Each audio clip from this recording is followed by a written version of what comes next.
Hey, Shalom. I want to give all praise, honor, and glory unto Yahweh, Bahashem, Yahushai, Bahashem, Rechahakodash.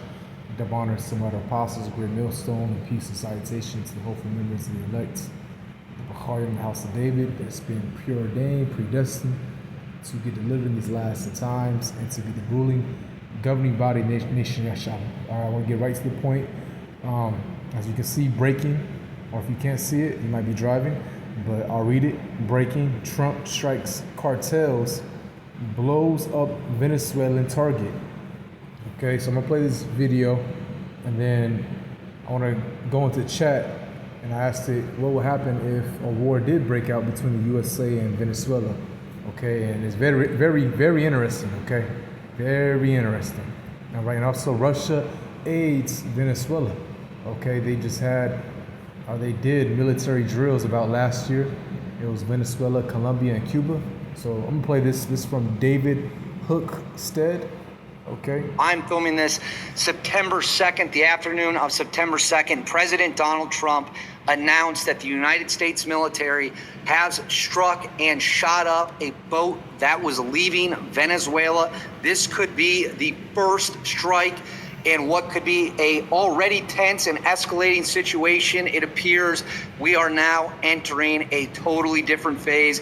That is right. We have hit a boat that was leaving Venezuela, and I'm filming this as details are literally coming in. I'm trying to pull up everything on my screen. We're going to show you what happened. We're going to show you President Donald Trump's comments, and then we're going to get into it. Before we do, as always, I'm talking about, please send it there and I'll review it. Now let's get into it.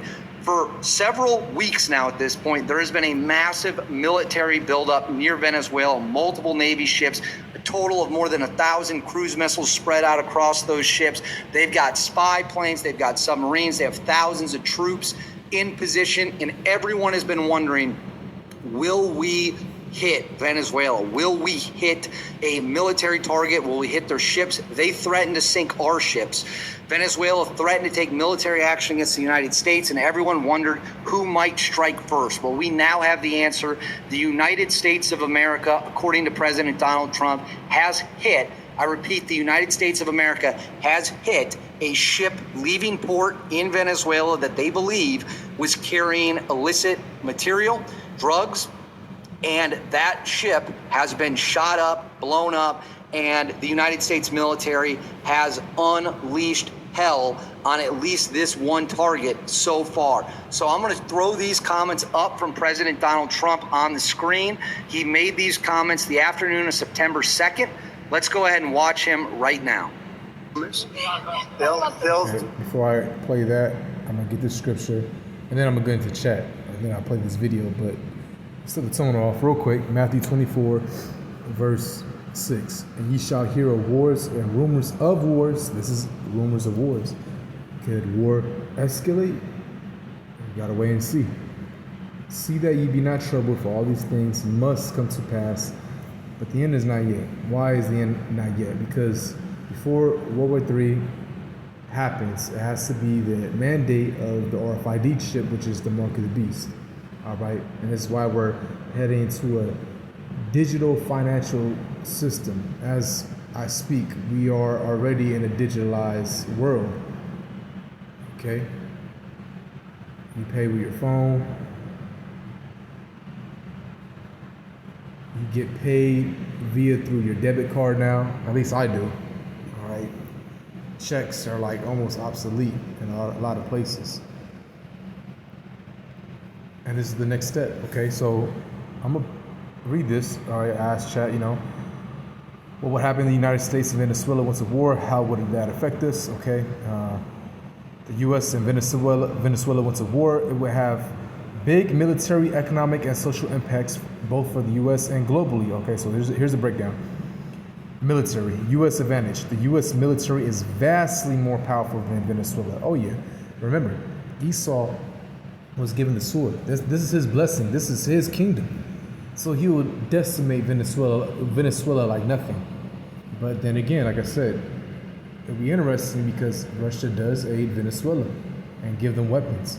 Okay? It says A direct war would likely be short militarily, with the U.S. forces overwhelming Venezuelan defenses. Venezuelan strategy. Venezuela will likely rely on guerrilla-style tactics, allies like Russia, China, or Iran for arms and political support, and use its terrain, jungles, mountains, to drag the conflict out. Economic. Oil prices. Venezuela has some of the world's largest proven oil reserves. A war would disrupt supply, and that's a blessing for Asher. Actually, he shall dip his foot in oil. Let me get that actually. Asher dip his foot in oil. Okay, let me see if I can get that.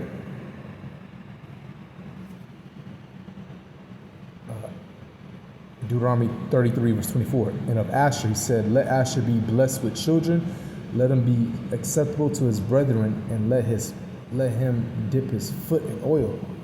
Okay? And you look at Asherite countries like Brazil, Venezuela. In this case, Brazil, they have a lot of resources, oil being one of them. Okay?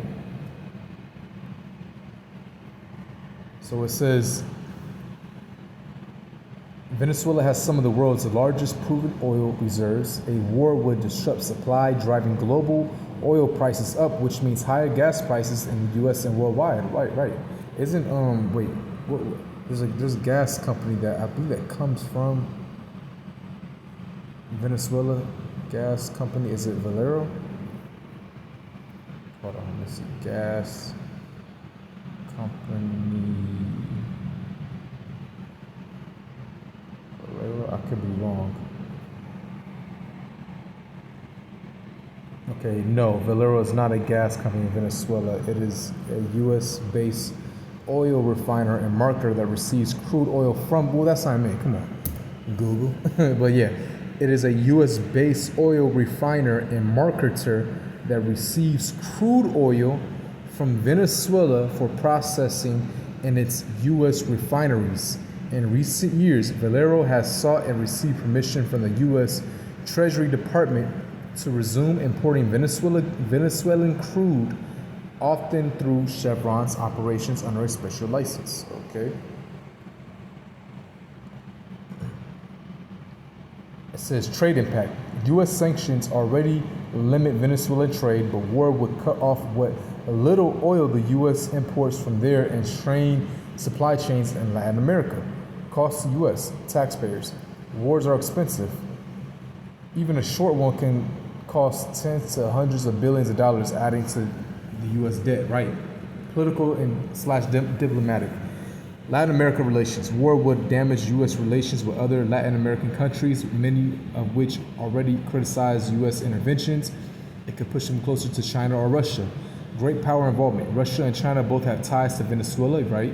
They might not directly fight the U.S., but could supply Venezuela with weapons, right? Russia aids them, okay? They can give them more military weapons, okay? Fighter jets, tanks, and whatnot. Intelligence and diplomatic cover. That could escalate tensions into a proxy war, right? Like a proxy war is like a third party, okay? You know, a country uses another country or a group of soldiers, give them weapons, all right, to attack another country. It says, social domestic U.S. Immigration and refugees. A war would push Venezuelans to flee in massive numbers. Many would head north, increasing migration pressure at the U.S.-Mexico border. Protests at home. Similar to Iraq war, there would likely be large anti-war protests in the U.S. if public doesn't see a clear reason for intervention. Oh yeah, definitely a lot of protests. I can see that. Veterans and military families. Even with a strong advantage, U.S. troops will face casualties, fueling debates at home, right? So in short, the U.S. would likely win militarily, but the bigger consequences will be higher gas prices, strained U.S.-Latin America relations, possible proxy escalation with Russia and China, refugee waves and heavy costs at home. Right. Okay.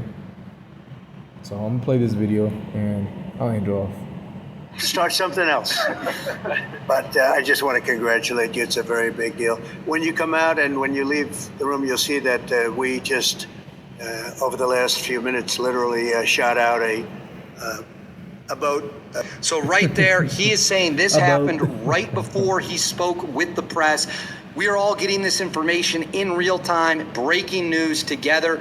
He just announced in the Oval Office that the United States military has struck and shot up, blown up, whatever you want to say, a major vessel, a boat. Let's watch his comments continue. A drug-carrying boat, a lot of drugs in that boat.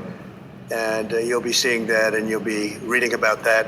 It just happened moments ago, and our great general, head of the Joint Chiefs of Staff, who's been so incredible, including what took place in Iran, knocking out potential nuclear power for a long time to come. I think within a month they would have had it. We didn't do what we did. But he gave us a little bit of a briefing, and you'll see. And there's more where that came from. We have a lot of drugs pouring into our country, coming in for a long time. And we just, these came out of Venezuela and coming out very heavily from Venezuela. A lot of things are coming out of Venezuela. So we took it out, and you'll get to see that after this meeting is over. Do you have any questions? So right there, that is President Donald Trump announcing to the world that the first massive strike, not just against the cartels, but also against Venezuela, has unfolded. That is right. A strike has now been carried out by the United States military on the seas against a Venezuelan ship that was carrying drugs on it. You are getting this information at literally the exact same time I am. Details remain limited. We really don't understand the size and scope just yet of the strike that was carried out, but we know something big has happened. I'm going to put this up on the screen. This comes from Marco Rubio. Secretary of State Marco Rubio says, as POTUS just announced moments ago, today the U.S. military conducted a lethal strike. So people are dead.